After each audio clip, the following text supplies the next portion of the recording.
Let us open our Bible on Psalm 62, verse 5. Praise the Lord. My soul, wait thou only upon God, for my expectation is from Him. All right. In the first place, it is being said, my soul. At alalahanin natin, our soul is eternal. Eternal itong soul natin. So, eternally, yung ating relationship sa ating Panginoong Diyos, walang hanggan. It is beyond the life of our days dito sa sanglibutang ito. So, our dealing with our Lord Jesus Christ, or with our living God, it is eternal. Kaya unlimited, endless. So let us always use the inner man to react sa ating Diyos through His gospel. Mananampalataya, iibig, susunod, makakabenepisyo. Lagi natin ramdamin, iraramdam natin yung soul natin, yung inner man natin. Kaya nga sinabi dyan, though our body diminish, but our inward or inner man is renewed day by day. So, napakaganda ng ating mindset na yung ating nilalang ng Diyos, it's eternal. Kaya, my soul, sinabi dito, my soul, wait thou only upon God. Why? Bakit doon lang tayo maghihintay sa ating Panginoon Diyos? At sinabi pa dito, for my expectation is from Him. In the first place, kung hindi niya tayo nilalang, we are all none of this world. Wala tayo dito. We never exist. So, nanggaling lahat sa Kanya, ang mga panimulain, nanggaling din sa Kanya, yung ating tatamuhin, both temporal and eternal. So, therefore, yung expectation natin, yung paghihintay natin, ito natin sa ating Panginoong Diyos. Bakit? That is the right way of our mindset na talagang connected tayo sa ating Panginoong Diyos. Kumbaga pa, we are being reconciled unto God. So therefore, naka-hook up tayo sa Kanya sa lahat ng mga blessing, sa lahat ng mga benepisyo galing sa Diyos. So, alam mo, ang Diablo, pilit niyang iwala ang tao. Gusto niyang ihiwalay ang tao sa Diyos. Gusto niyang kalimutan ng tao ang Diyos. Gusto niya na mawalan ng katalinuhan, kaalaman ang mga tao mula dyan sa Diyos. Maaari lang, mga tao, hindi maniniwala sa Diyos. Lahat ng mga negatibo na direksyon ng tao, yun ang gusto ng Diablo. Samantalang sa buhay natin, na nandito na sa ating Panginoong Diyos, we always do and feel our connectivity with Him or connection with Him. So, katulad nito, my soul, wait thou only upon God. So, ibig sabihin yan, meron kang ugnayan sa Diyos. Meron kang relationship sa Diyos. Para wagang pumunta ka ng airport. Anong purpose mapunta ka doon sa airport? Maghintay ka. Sinong hinintay mo doon? Alang magpunta ka doon, maghintay. Wala ka naman palang kilala doon. Wala ka naman palang relasyon kung sino yung darating. Hindi ganun. So sa atin buhay, pag naghintay ka sa Panginoon, you have relationship with Him. You have connection with Him. Kaya, sinabi dito, wait thou only upon God. So meron kang magandang ugnayan sa Diyos. Na-maintain mo yung obedience mo dyan sa ating Panginoong Diyos. Na-maintain mo yung faithfulness mo dyan sa ating Panginoong Diyos. Napakaganda. Pag yan ay na-establish sa buhay ng ninuman, my expectation is from Him. So, ibig sabihin yan, since God will never fail, your expectation also shall not fail. Hindi rin mag-fail. Kung paano niya kinontrol ang universe, that they are being interconnected to each other. Bakit interconnected to each other? Alam mo yung, meron akong na-meet na Japanese. Nung bumisita ako sa residence niya, nagtaka ako. Ang daming mga insects, yung paligid niya. Yung mga gagamba, kung ano-ano na lang. Sabi ko sa kanya, how is it your place is so much with itong mga maliliit na creatures? Because that man believed sa eco-balance. Pag sinabing eco-balance, lahat ng nilalang ng Diyos, they have functions. So they have all the connectivity to each other. May mga functions lahat yan. Huwag mong sirain yung nature. So ibig sabihin yan, ang universe, they are interconnected to each other according to their functions. Nakakonekta yan sa Creator. Pag yan ay binitawan ng Diyos, ay nako, sabihin ko po sa inyo, mawawala na sa access ang earth, mawawala na sa tamang speed, ay magkakagulo, magkakaroon ng cosmic disturbance. So ganun din sa buhay natin. If you are being connected with God, everything is under His control. Everything is blessing. Everything is, nandyan lahat. Yung kung ano yung gusto na Diyos ipabenefit sa iyo, hindi yan mag-fail. Kaya doon lang natin yan i-expect sa Kanya. Totoo naman talaga. Basa pa. Psalm 62 verse 6. Praise the Lord. He only is my rock and my salvation. He is my defense. I shall not be moved. Yan. Alam mo itong rock na ito, nami-mention ito ng ating Panginoong Hesukristo. You know, yung sinabi ni Lord Jesus Christ, whosoever heareth my words and keepeth them, he will be like a wise man who built his house upon the rock. Anong mangyari? When the rain descended, when the flood came and the wind blew and beat upon that house, it was not destroyed because it was built upon a rock. Pag sinabi mo, my God is my rock, wow, praise the Lord. Stable ka in terms of your life here on earth. Stable ka in terms of your eternal future. Kaya, hindi lang ito basta-basta pag sinabi mo, He is my rock, tapos parang wala lang. He is my rock, parang wala kang nararamdaman na privilege, benefits, blessedness. Hindi po. Hindi basta-basta itong statement na yun na He is my rock. Ang laki ng idudulot. And my salvation.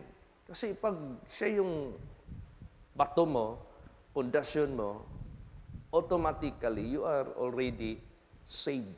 Nandyan sa iyo yung salvation. Ikukonek yan ng Diyos sa kaligtasan mo dito sa buhay na ito at sa kabilang buhay. He is my defense. Siya yung magbibigay sa iyo ng, alam mo kasi ang masamang espiritu. Minsan nakakaisip ako. There are how many demon-possessed were brought here. There are so many also casting out of demons sa mga bahay-bahay na nagtagumpay tayo. None of them overcame us. Walang nanaig sa atin. What if kung hindi tayo giproteksyonan ng Diyos? What if kung hindi ang Diyos ang defense natin? Wala. Naalala niyo yung, ayun ko, nakasama pa si Brad Pubs yun. O, Brad Chris, sino pa yung kasama ko? Nung pumunta kami dito sa Don Marcelino, alam niyo yung si Kasot? Pinuntahan namin yung bahay niya kasi sabi ng pamilya, Pastor, i-cast out ang masamang espiritu doon sa aming bahay sa Dunmar. Kasi yung in charge namin doon na nagbabantay sa bahay, pag sinasara na niya yung bahay, kusang bumubukas. Isasara niya naman, kusang bumubukas. Isasara niya naman, ngayon hawak niya pa yung doorknob, hinihila na naman doon. Samantalang wala naman tao doon sa labas. Ayun, pinuntahan namin. Ito sila, miyembro ito ng isang simbahan. Wala pa tayong holy place doon yung pastor nila, nagsabi sa akin, Pastor, pwede akong sumama sa pag-cast out ng masamang espiritu.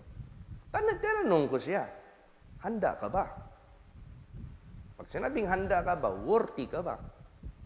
Oo man. Sabi niya, oo. Di pinuntahan namin yung bahay, kinas out ko yung bahay. Alam mo, sumigaw si Brad Chris. Kasi nasa labas sila lahat, nag-aabang tumitingin sa pag-cast out ko. Sumigaw si Brother Chris, Bridget, ang pastor nasudlan. Ay, pagtingin ko sa pastor, nangisay-ngisay na. Gumagano na. Pinuntahan ko kaagad na rebuke. Na-delivered kaagad. Now, what if hindi ang Diyos ang naging defense natin? Sa maraming casting out of demons, syaro. Syaro. Ako sa Bisaya pa. Kahit minsan lang, kahit isang beses lang, hindi ka mapasukan, hindi makaretaliate si taning sa buhay mo. Wala man talaga. Because God is our defense. He can take care of you all the way, all the time. Amen? So that is the importance of our connectivity with God. Na hindi ka talaga niya iiwanan. Yung sinabi ba ni Lord Jesus Christ, teaching them to observe all things whatsoever I have commanded you, and lo, I am with you. Pag sinabi niyang, I am with you, therefore, He is your all. He is your everything. Siya na lahat sa buhay mo, defense, salvation, lahat na provider, lahat na, siya na lahat. Kaya sinabi dyan, He only is my rock and my salvation. He is my defense. I shall not be moved. Tingnan mo yung masamang espiritu, kung magsalita sila, akala mo sila ang magaling. Akala mo sila ang mananaig. Akala mo sila mas malakas. Ang dami ko nang experience magsalita yung mga demon possessed. Kung magsalita sila, akala mo sila na ang hari. Akala mo sila na makapangyarihan sa lahat. Iisipin lang natin, mga sinungaling yung mga statements nila. Kaya lagi kong sinasabi kay Satanas, Satanas, sinungaling ka, matagal ka nang natalo doon sa cross sa Kalbaryo. That is why I can overcome you through my Master, Jesus Christ. At the end, natalo. Pag magsabi siya na, hindi ko na ibigay ito, at the end, binigay niya. Pag magsabi siya, hindi ako mapapagod, ikaw ang mapapagod, ako raw mapapagod. At the end, siya ang napagod. So, what if, kung hindi ang Diyos ang naging defense natin? What if, kung hindi ang Diyos ang sumama sa atin? Mamumove talaga tayo. Anong mamumove? Matatalo, madidismaya, manghihina, at mag-give up na lang. Pero hindi yung nangyari yun ever. To God be the glory. Praise the Lord. Praise the Lord. Hindi nangyari yun. By the grace of God. Basa pa, Psalm 62 verse 7. Praise the Lord. In God is my salvation and my glory. The rock of my strength and my refuge is in God. Yes. Diyan sa Diyos ang ating kaligtasan, ang ating kaluwalhatian or katagumpayan. The rock of my strength and my refuge is in God. Diba? Pag may mga membro tayong emergency, they can take refuge to their God, to our God. Tawag ka agad sa mga pastors. Kung emergency, rebuke. Tingnan mo yung nangyari sa Dahican. Meron doong dating holy place. Jojo ang pangalan. Yung anak niya, nabulag yung mata ba? Hindi na makakita. Tapos, dumaan siya ng Bell's palsy. Naghiwi yung mata at saka yung bibig. So, alalang-alala yung papa. Na-testimonyhan ni Pastor Alan. Pupunta sana dito sa Davao. Kaso, mahirap na sa kanila mag-travel. Doon na lang sila sa Mati. Tumawag sa akin bigla si Pastor Alan, Pastor Chit, hindi na lang daw sila pupunta dyan. Prayhan mo lang siya ngayon through phone, through video call. O nag-video call. Na-prayhan. Sabi ko, magsisi kayo kaya hindi ako ang magagamot, ang Diyos. Pagtapos, pag-rebuke, bigla na siya nakakita. At ang sabi sa akin doon sa Dahican, okay na yung binata. So, nakatake refuge sila sa Panginoon Diyos. Kaya, He is our refuge. Praise the Lord. Siya yung refuge natin. Naalala ko yung anak ni Micah, yung bata na dinala nila dito, naghihingalo na. Ngayon, malaki na. Kaya si Sky, kaya nung nagkita kami ni Sky, lagi kong niyayakap. Sabi ko, you're a miracle child. Hindi na, ang daming mga instances na nakapag-take refuge ang sino man. Kaya napakaganda ng ating buhay na Diyos. So, how do we put our trust in Him? Basa. Psalm 62 verse 8. Praise the Lord. Trust in Him at all times, ye people. Pour out your heart before Him. God is a refuge for us. Yes. Ang gobyerno, they can extend help to their constituents, but they cannot do it at all times. There is always a limitation, there is always a boundary. But with God is different. No, iba sa Diyos. You can put your trust in Him at all times. Because God is ever available, God is ever capable, God is, wala siyang wala siyang limitation. Wala siyang tinatawag na hangganan. Wala. He is ever available, He is ever able, capable to do anything. Kaya you can put your trust in Him at all times. Yan ang kahibaan. Yan ang napakagandang privilege na binigay ng Diyos sa atin. If you put your expectation from Him.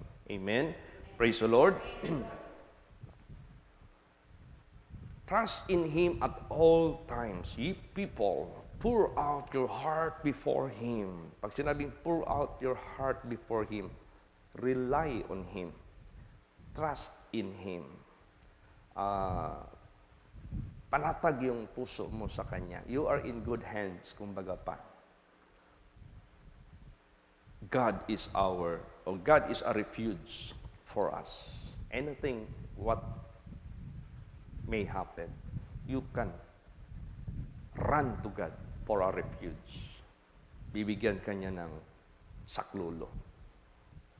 Ngayon, ikumpara natin yung tao at ang Diyos. Kaya, masira man yung relasyon natin sa tao, wag lang masira yung relasyon mo sa Diyos. Bakit? Bakit sirain natin yung relasyon natin sa tao dahil ginawa natin sila ng masama? Hindi po ganon. May mga tao na kahit gaano natin gawa ng kabutihan, minsan gagawan pa rin tayo ng masama. So nasira yung relasyon yung dalawa. Pero hindi ikaw ang gumawa ng masama. Hindi ikaw ang naghakbang ng ikakasama, kundi yung isang partido. Masira man yung relasyon mo sa iba.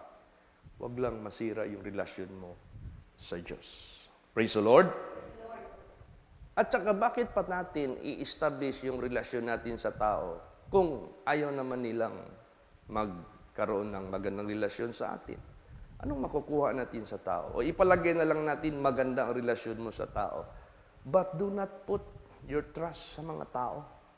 Minsan maraming mga tao na nagmamalaki sa kanilang kakayahan.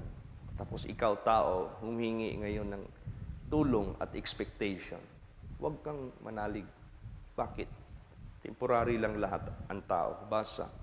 Psalm 62 verse 9. Praise the Lord. Surely men of low degree are vanity, and men of high degree are a lie. To be laid in the balance, they are altogether lighter than vanity. Yan. So kaya, cursed is the man that trusted in man. So this is a comparison between God and human. Para hindi natin sirain yung ating relasyon sa Diyos. Para hindi natin ito layuan. Kundi, dut-dut yun ta sa atong buhing Diyos. Kaya wala gyud sama niya. Wala gyud sama sa atong buhing Diyos. Sa tao, sinabi dito, surely men of low degree are vanity, and men of high degree are a lie. To be laid in the balance, they are altogether lighter than vanity. You cannot rely on to them at all times, unlike sa Diyos. Praise the Lord. Kaya sa buhay natin, ano pa?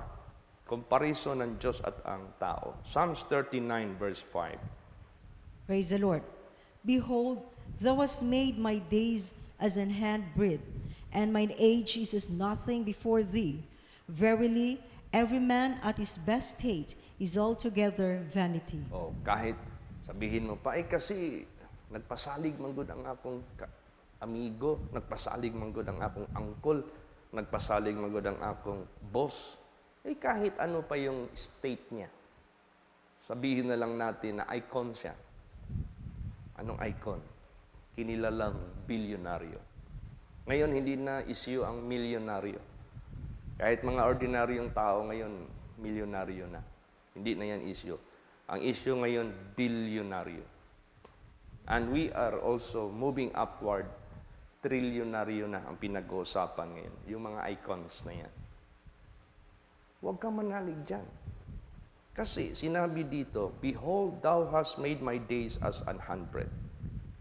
Tangkalay yung buhay nila. Kung mamatay yan. Tingnan mo si Pastor Manny. Anong testimony ni Pastor Manny? Naging amo niya si Danding Kuangko. You know Danding Kuangko? Kilala mo niyan. So, anong nangyari kay Danding Kuangko? Okay, Pastor Manny. Nung nag-step down siya sa mission, nag-material siya, naging close bodyguard siya ng pamilya ni Danding Kuangko. Nung nakita ni Mr. Danding Kuangko yung pagka-concern niya sa buhay niya, i-pick up siya. Sino yung bata na yan? Kasi nagkaroon kasi ng parang attempt. Tapos si Pastor Manny ang nakahadlang ba? Siya kaagad yung response. Uptick ba? Okay, tell that man, mag-usap kami. Since now, Manny, doon ka na sa bahay mag-duty. You guard my family. I want to secure my family. Doon na. Ilang siya doon. Naging close siya ni Danding Kuangko sa pamilya. Pinangakuan niya siya ni Danding. Manny, kumusta yung mga anak mo? Nakatapos na ng koleyo? Wala pa lagi, sir. Sige. Don't worry. I will enroll them Lasal. Hanggang matapos siya. Lasal, hindi. Basta-basta yung Lasal. May house and lot ka na ba, Manny, dito sa Manila? Wala lagi, sir. Sige, bigyan kita ng unit. Sa sobrang yaman ni Danding. Kaso, nung nagka-COVID, yung medication niya, hindi na siya makalipad papuntang Amerika. Nagkaroon ng lockdown. Hindi kaya ng St. Luke i-sustain yung health niya. Patay. Hindi na pinatuloy ng asawa yung pangako ni Danding Kuangko. Kasi hindi man sila ang nagkaroon ng pag-uusap. Failure. O kaya, every man at his best state is altogether vanity. Huwag ka. Pero kung sa Diyos ka manalig, sabihin ko po sa inyo, huwag mong pag-alinlanganan. Huwag mong ismulin ang Diyos. Don't walk by sight. Always walk by faith. Kasi He is real. He is alive. He is powerful. Praise the Lord. Kaya binigyan lang tayo ng Diyos ng comparison between tao at sa Kanya. Basa pa. Ipalagay na lang natin, Pastor, hindi man personal ang nagbigay sa akin ng assurance. It is a country. Let's say America. Nangako sa iyo, bigyan ka ng privilege, bigyan ka ng lahat-lahat at mga benepisyo. Kahit Amerika pa. Kahit sabihin mo pa China pa. Bakit? Anong sinabi dyan? Basa Isaiah 40, verse 15. Praise the Lord. Behold, the nations are as a drop of a bucket, and are counted as the small dust of the balance. Behold, He taketh up the isles as a very little thing. Yan. Bakit na masabi ito ng salita ng Diyos? Ang mga bansa, para lang itong tulo. Alam yung drop. Ganun lang. Ganun ba, Pastor? Ang laki ng Amerika. Ang laki ng development ng Amerika. There are, how many yan? 52 states ba yan? In every state. Minsan nakapunta kami ng iba-ibang state ng Amerika. Lalaki talaga. Punta kami ng Georgia, California. Ang lalaki talaga. Cities to cities. Pero in the eyes of God, they are just a drop of a bucket. Bakit? because of His vast domain. Dahil sa kalawakan ng kanyang domain, earth itself, it is just like a dust. Kaya minsan pag mag-project yung camera ng mga space camp, sabihin ng picture nila, you stay here. Yung earth tinuturo. Pero dahil naka-zoom in ba yan? Zoom out. So, wide angle. Hindi mo na makita yung earth. Parang isa na siya sa galaxy. At doon sa galaxy, isa lang siya doon sa pinaka-particle doon. Earth itself, it is like just a dust in the eyes of God. How about yung mga nations na yan? Kaya ang salita ng Diyos, it tells us always accurately. Amen? Praise the Lord. Kaya, palakihin natin ang Diyos sa buhay natin. Kaya kailangan natin siyang sambahin, kailangan natin siyang purihin. Diyan tayo mag-close in sa Kanya. Hindi diyan sa trabaho, hindi yan sa trabaho. Daming mga trabaho, biglang mawala. Daming kumpanya, biglang nagsara. Sino mag-akala ng isisisi? Na ngayon, nagsasarado na yun sila. Tinagurian kaya yan sila na isang kumpanya ng Davao City na napakagandang privilege ng mga trabahante. Tanungin mo sila, ang ganda ng ano nila. Pero, sino ba mag-akala na mawala ng trabaho ang mga trabahante? Biglang gumanon. O kaya, you cannot rely. Kahit nation pa yan, hindi mo yan pwedeng maasahan. Kaya, importante talaga yung ating relasyon sa Diyos. Praise the Lord. Kaya, dapat walang reason na makapag-offend sa iyo. There should be none that can offend you to your relationship with God. Ay yung mga tao na huminto, tapos sabihin, bakit huminto? Ay, may nakita kasi ako hindi maganda. Excuse lang yun. Rason lang yun. Tsaka yan mga ganyan, hindi yan acceptable sa harapan ng Diyos. Kasi ang ating relasyon sa Diyos, personal yan eh. Praise the Lord. It is not being done by group, it is not being done by family, or no. It's personal. Kaya maganda, i-establish natin yung personal relationship natin sa Diyos. Tingnan mo, kahit buong bansa pa ang magbigay sa iyo ng assurance, hindi pa rin yan reliable. Last verse, Isaiah 40:17. Praise the Lord. All nations before Him are as nothing, and they are counted to Him less than nothing and vanity. Yes. Minsan, ang mga presidente, ang mga officers ng mga bansa, kung magsalita, akala mo, makapangyarihan na sila. Hindi nila alam. They are just drop of a bucket. Hindi nila alam. They are all vanity. Kasi kulang sila ng knowledge sa Diyos. Kulang sila ng relasyon sa Diyos. So, therefore, sa buhay natin, ano ang gusto i-establish ng Diyos sa ating buhay? You have to, your expectation, always put in God. Your hope must be in God. Because your soul who is eternal, dyan ka lang sa Kanya makakarely ng complete, perfect na blessedness. Wala nang iba, wala na makapagbigay niya. Kaya mapalad tayo dahil lagi niya tayong hinuhubog, lagi niya tayong minumold, lagi niya, yung mindset natin, lagi niyang kinukondisyon sa katotohanan niya.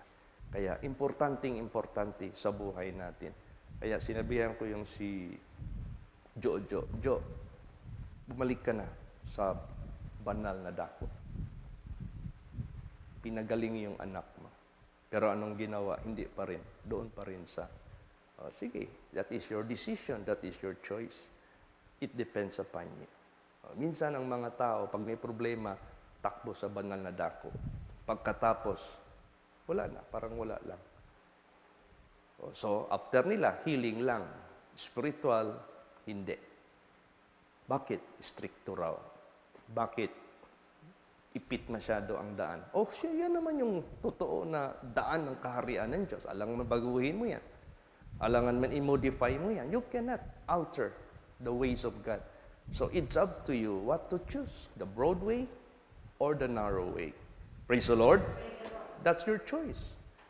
So, basta sinabi natin yung katotohanan, it is no longer our, hindi na natin yan pananagutan. Kaya napaka-importante na yung katotohanan lang ang dapat nating maintindihan.